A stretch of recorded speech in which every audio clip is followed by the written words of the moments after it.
আর কত প্রাণ গেলে তবে ভাগীরথী বক্ষে পূর্ব বর্ধমান ও নদিয়ার মধ্যে গড়ে উঠবে সেতু বন্ধন।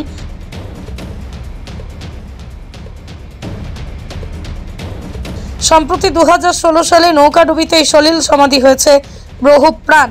এরপরেও লাইফ জ্যাকেটবিহীন নিরাপত্তার তোয়াক্কা না করে বিপজ্জনক পারাপার চলে, মাঝে মধ্যেই যায় প্রাণও। তবে নিরবিচ্ছিন্ন একটি ঘটনা বলে অনেক সময় তা গুরুত্বহীন হয়ে পড়ে। তবে গতকালের একটা প্রাণ চলে যাওয়ার পর আবারও সেই স্থায়ী সমাধান অর্থাৎ কালনা নৃসিংহপুর ব্রিজের দাবিতেই সরব মানুষজন। যদিও ইতিমধ্যেই রাজ্যের মুখ্যমন্ত্রী মমতা বন্দ্যোপাধ্যায় ঘোষণা করেছেন এই ব্রিজ, যা উত্তরবঙ্গের দক্ষিণবঙ্গের অন্যতম প্রধান যোগাযোগ ব্যবস্থা।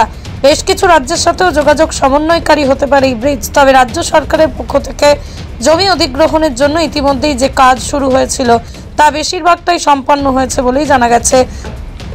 কালনায় গঙ্গার ওপর ব্রিজ হওয়ার কথা এতদিন আপনারা শুনেছেন, কয়লা খাওয়া, বালি খাওয়া, পাথর খাওয়ার গল্প, গরু খাওয়ার কথা, পায়খানা খাওয়ার গল্প। গঙ্গার উপর আসত ব্রিজটাও তৃণমূলের লোকেরা, আমলারা মিলে বিএলআরও, ডিএলআরও, সাব ডিএলআরও এবং জেলা পরিষদ মিলে যেভাবে টাকার তছরূপ হয়েছে, সেই কেন্দ্রীয় প্রদত্ত টাকা কয়েক হাজার কোটি টাকা তারা সমাপ্ত করে দিয়েছে সূত্র মারফত। তবে বিরোধীদের তোলা দাবি অনুযায়ী এই জমির শ্রেণী পরিবর্তন করে জেলা পরিষদের নেতৃত্বে সরকারি ব্যবস্থাকে কাজে লাগিয়ে ব্যাপক দুর্নীতি হয়েছে। যদিও তা লিখিতভাবে কোথাও জানানো হয়েছে কিনা তার সুস্পষ্ট প্রমাণস্বরূপ কোনো তথ্য পাওয়া যায়নি। তবে স্থানীয় বিধায়ক ব্রজকিশোর গোস্বামী মুখ্যমন্ত্রীর দুবার ঘোষণা এবং পূর্ব বর্ধমানের কোর্টেই বল রেখেছেন। তার কথাই স্পষ্ট, এই বিষয়ে পূর্ব বর্ধমান উদ্যোগে সহযোগিতায় নদিয়ার শান্তিপুর, তাই বিস্তারিত তারাই বলতে পারবেন। তবে মুখ্যমন্ত্রী যখন বলেছেন তখন তা হবেই। তবে সাম্প্রতিক রাজ্য সরকারকে বিভিন্ন খাতে বকেয়া পাওনার বঞ্চিত করার দুঃসময়েও এই কাজ এগিয়ে চলেছে। তার জন্য তিনি রাজ্য সরকারের প্রতি কৃতজ্ঞতা প্রকাশ করেন। তবে কেন্দ্রীয় ভূমিকা নিয়েও প্রশ্ন তোলেন তিনি। একই জমি তারা দেখেছে যে আউস দেখিয়েছে, কোথায় ভিটে দেখানো হয়েছে, বিল যার রেকর্ড নেই, একই দাগ একই খতিয়ানে পাশাপাশি এক ভাই এক দাম পেয়েছে আর এক ভাই আর এক কম দাম পেয়েছে। যারা কাটমানি দিয়েছে, অগ্রিম চেকের মাধ্যমে টাকা তুলে নেওয়ার ব্যবস্থা করেছে, টাকা বেশি টাকা পেয়েছে। এইভাবে টাকা তছরূপ করে কেন্দ্রীয় প্রদত্ত টাকা শেষ করার কারণেই তারা ব্রিজ অসমাপ্ত আর কোনোদিন হবে কিনা জানি না। আর এর তদন্ত হলে সবাই ধরা পড়বে। আর ব্রিজ না হওয়ার কারণে মাঝে মাঝে এই নৌকা ডুবি, ট্রলার ডুবি, এই দুর্ঘটনা ঘটছে। আমরা এই আত্মার শান্তি পাবে যারা মরছে, যেদিন তৃণমূলের লোকেরা আমলা সহ এই দুর্নীতির শাস্তি পেয়ে জেলে থাকবে, তবে সেই দিনের আশায় আমরা থাকলাম। পৃথিবীর 3 ভাগ জল 1 ভাগ স্থল, তাই পানীয় জলের অভাব নেই। কিন্তু বিশুদ্ধ পানীয় জল একটাই, বৃষ্টি অ্যাকোয়া। প্রতি ফোঁটায় আনে তৃপ্তি, মেটায় তেষ্টা। বৃষ্টি অ্যাকোয়া, বিশুদ্ধ পানীয় জল। এটা উঠে আসে যে জমি অধিগ্রহণ যেমন চলছে, সেটা কত দূর এগিয়েছে, মানে কালনা ব্রিজ আর কতদিন? প্রথম আপনাকে বলি, এই ব্রিজটা কিন্তু কালনা শান্তিপুর কালনা নয়। আশা করি আমি কি বলতে চাইছি সেটা আপনি বুঝতে পেরেছেন।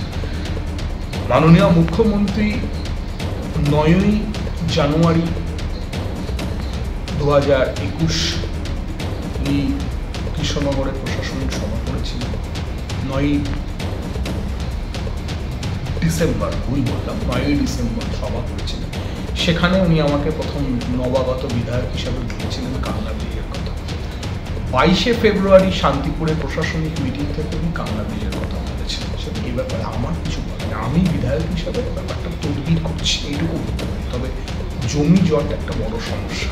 আর আবারও বলছি, এই ব্রিজটা কিন্তু কালনা শান্তিপুর, অর্থাৎ কালনা থেকে শান্তিপুর, শান্তিপুর কালনা নয়, কিন্তু উদ্যোগটা বেশি ওপারের হবে, অর্থাৎ ওপারের প্রশাসনের। ঠিক আছে, আমরা লিয়াজও করছি। এই জমি জটের কথা খালি বিজেপির তরফ থেকে বলা হচ্ছে জমি জট নিয়ে সমস্যা, সেটা আপনাদের সমস্যা, তার জন্য তো কেন্দ্রীয় প্রজেক্ট আটকে রাখতে পারে না। জমি জট নিয়ে সমস্যা আমাদের সমস্যা বলতে, মানুষ যদি স্বতঃস্ফূর্তভাবে জমি দিতে না চায়, মানুষ যদি বিরোধিতা করে, সেক্ষেত্রে উনি এত বড় কথা কেন্দ্রীয় সরকারের যারা আছে, বিজেপি এটা বললো, আমডাঙ্গাতে কি হলো, রাস্তা তো গড়াতে হয়েছিল, ভুলে গেছেন নাকি ওনারা? প্রণব মুখার্জির পাস করা প্রজেক্ট NH-34, আজকে যে ঘুরলো আমডাঙ্গা দিয়ে তো রাস্তাটা আমরা নিয়ে যেতে পারিনি, আমাদের তো রাস্তা ঘোরাতে হয়েছে। এটা আপার লেভেল থেকে আলোচনা চক্র চলছে। আমি বিধায়ক হিসেবে নিশ্চিতভাবে এটা লিয়াজও করছি এবং আগামী দিনেও লিয়াজও করবো। মানে এই হবে এই ব্যাপারে তো নিশ্চিত? দেখুন, আমি তো আবারও আপনাকে বলছি, আপনি একজন মিডিয়া প্রতিনিধি, আপনি তো নিজে, আমি দুটো তারিখ বলে দিলাম, 9ই ডিসেম্বর কৃষ্ণনগর প্রশাসনিক মিটিং, 22শে ফেব্রুয়ারি 2024 শান্তিপুর প্রশাসনিক মিটিং। মাননীয় মুখ্যমন্ত্রী যেখানে বলেছেন, উনি তো আর কথা দিয়ে কথা রাখেন না, এটা হয় না। উনি যখন কথা দিয়েছেন আমি আশা, আপনি বিধায়ক তো কাজকর্মগুলো আমি তদবির করছি। আমার জামানায় তো এই বীজের কোনো স্যাংশনেশন আসেনি, আমি তদবির করছি, নিশ্চিতভাবে এটুকু বলতে পারি আমি তদবির করছি। আর কালকের ঘটনা সম্পূর্ণ একটি ভিন্ন আঙ্গিকে ঘটেছে। আপনারা জানেন যে অত্যন্ত দুর্ভাগ্যজনক একটি ঘটনা, এবং বীজ তো রাতারাতি করে ফেলা সম্ভব নয়। যেভাবে কেন্দ্রীয় বঞ্চনা চলছে, আমাদের কয়েকশো কোটি টাকা ওনারা বাকি রেখেছে, টাকাটা না দিলে কত থেকে হবে, অনেকগুলো সমস্যা আছে, ঠিক আছে। তবে নিশ্চিতভাবে মানুষের স্বার্থে, মানুষের পাশে মাননীয় মুখ্যমন্ত্রী আছে, কাজও এগোচ্ছে, নিশ্চিতভাবে কাজ এগোচ্ছে। Manusha builders, MMB distributor, Nadia জেলার সব থেকে বড় বিল্ডার্স মা মনুষা বিল্ডার্স, রড ও সিমেন্টের পাইকারি ও খুচরো বিক্রেতা।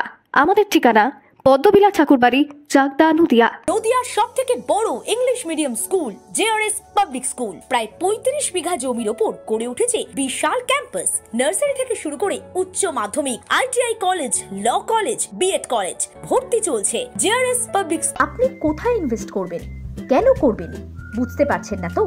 সঠিক গাইডলাইন পেতে আজই আসুন নদিয়ার চাকদাতে নিবেদিতা প্রাইভেট লিমিটেডে।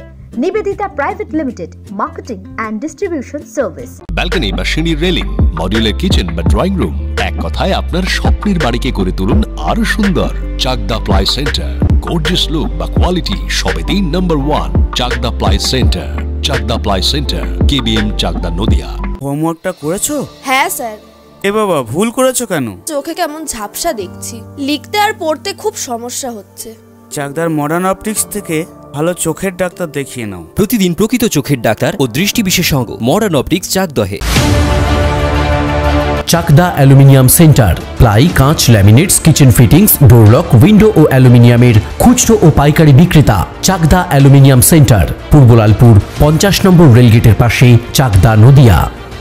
রুম রে মাত্র 1500 টাকা থেকে স্টার, খাওয়া দাওয়া রিজনেবল প্রাইস। নদিয়ার একমাত্র 3 স্টার ক্যাটাগরি হোটেল NB সোনার বাংলা হোটেল, কল্যাণী এইমসের ঠিক উল্টো দিকে, কল্যাণী, নদিয়া।